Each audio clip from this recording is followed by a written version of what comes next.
you're someone like me who finds themselves in a little bit of a financial up and down situation in their life. Sometimes things are really good, sometimes they're really not good, and you're scraping the barrel, and then they go up again, then they come down again. And perhaps it's getting a little bit tiring, because it definitely gets tiring for me, and I know I'm not alone here. Now, big caveat, I do not know really anything about abundance. I merely wanted to share the 3 key things that I took away from a really powerful recent 3-day abundance workshop, and I put the link in to where I did it and who I did it with so you can find it yourself. It was a perfect timing for me, and it was deeply joyful, deeply releasing.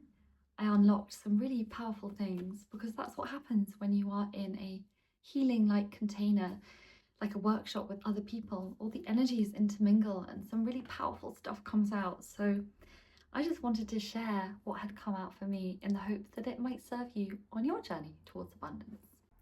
The first thing I learned was that most of us have a lack mentality, a scarcity mentality. In fact, maybe everyone does who arrives on earth. And there's a really big reason for this. It doesn't just come out of nowhere. So the reason we find ourselves in this lack mentality is because when we come down to earth and come into these physical bodies and come into this earthly existence, we disconnect from source. We are disconnected. We are still source, but we come into the illusion of disconnection, which is the whole point of really being here, is to ascend our consciousness and come back to the truth of who we really are, and that interconnected us between us and all beings and all things in this life. So this lack mentality comes from this belief of scarcity, because for the first time we are having to find things outside of ourselves that we physically need to survive. Like we need food, we need shelter, we need water, we need protection, especially when we're infants. So we create this big belief that everything we need is outside of us, which is the reason why we all have this scarcity mindset. The second thing I learned, which was really quite powerful, and maybe it feels really obvious to a lot of people who do a lot of reading and research and education in this topic, is that abundance is a frequency and it vibrates at a particular level. And that level is the same as joy, it's the same as love. It's not quite the same. There is a scale of emotions, and their consciousness is called the David Hawkins scale of consciousness. But there is a scale, and fear and shame sit on the bottom, and love and enlightenment sit at the top. So abundance really resonates at the same level as joy and as love. So in order to create and attract and embody that abundant energy within our beings, we can just tune into the joy and the love, and that is a frequency match for abundance. And so when we are in lack and scarcity and we're worried about how to pay our bills, I've been there so many times in my life, so many times. How am I going to pay for this? How am I going to afford that? I'll never be able to. We often, the first thing when we're in that fight or flight sympathetic nervous system of fear and stress, the first thing we usually shut down is joy and pleasure and reward, because there is a subconscious belief of I'll relax when, I'll find my joy again when I pay my bills, I'll do something good and joyful and nourishing for myself when I can afford to do it. And the trick is to do those things, and then that is the answer. So instead of waiting to do something that gives you pleasure because you're worried about money, it's to do the thing that gives you pleasure, and it doesn't have to cost anything. It can just be giving yourself time, which is something that many of us really struggle to give ourselves. So a good example of this is I once went to a coffee shop and I was really worried about how I was going to pay my rent, like really worried. This was last year. And I got myself into a real spiral of, oh my God, fear, shouldn't even be out and buying a coffee. That's how much deprivation I was putting myself in. Like, I'm not allowed this and I shouldn't have that. And I managed to, I think my boyfriend pulled me out of it. He's very emotionally intelligent. And he said, you know, let's spiral you back up. And so I walked home and I was saying all these affirmations out loud to myself, like, gosh, you know what? Everything's good, everything's easy, I'm feeling amazing. And I began to feel that way.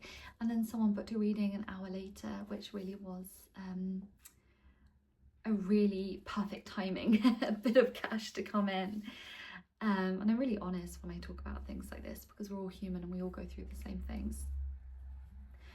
So fear pulls us out of that abundance energy, which makes it hard to come in.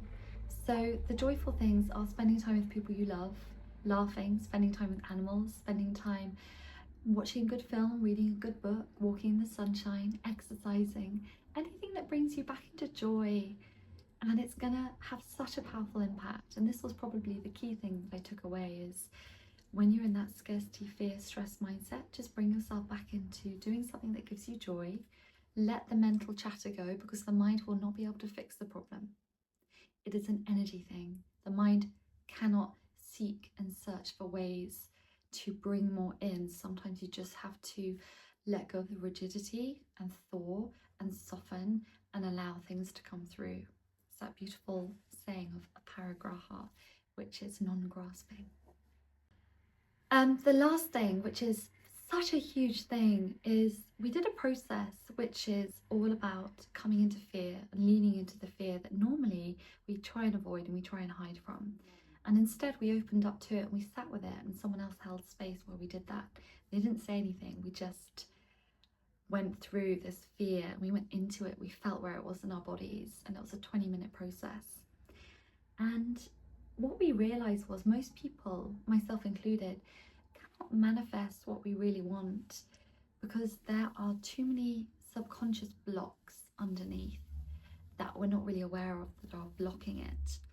So it's all very good to say, oh my God, I want £1 million, I deserve £1 million, but that's just on a conscious level. On a subconscious level, there may be a lot of programming that goes completely against that, and it creates that inner tension in the body. Is what we call a key psychological conflict in Divine Healing, which is the online healing sessions I give. And it's like this conflicting belief of I am worthy of abundance and I am not worthy of abundance, and there could be so much programming and conditioning underneath that. And often the thing that is the biggest blocker of us attracting the things that we want into our life is actually trauma. It is trauma.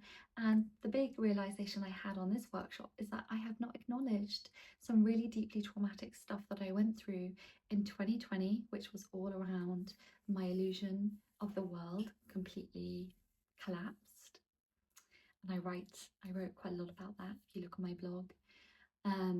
In 2021, there was huge financial stress. In 2022, massive relationship stress. 2023, again, huge financial stress. And I had not acknowledged any of it. I had just pushed it aside and thought, I'll just get on with life, which is what most of us do. But trauma disconnects us. And it had put me in a real fight or flight state unconsciously. And until I acknowledged that trauma, and it came out in a very physical way, like my body was twitching and jerking and pumping, like very sort of spine, because the spine is a hologram for all the programs in the body. So when we release things, if we have a physical reaction, like the spine can really have a party and go wild. So we need to clear the trauma. We need to deprogram.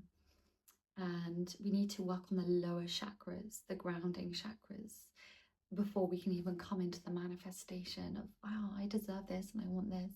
We just have to sometimes come into the deepest stuff first and really connect to ourselves and connect to our physical bodies, because we are the vessel of what we create. We do it through our bodies. They are amazing.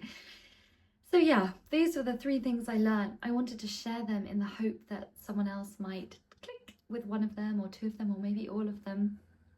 And I do lots of little videos like this. I really love to help people come into deep spiritual and emotional awareness of who they truly are and what they're truly capable of. So if you like this kind of thing, hang around, subscribe, stay in touch. And until next time, I wish you a really beautiful rest of your day.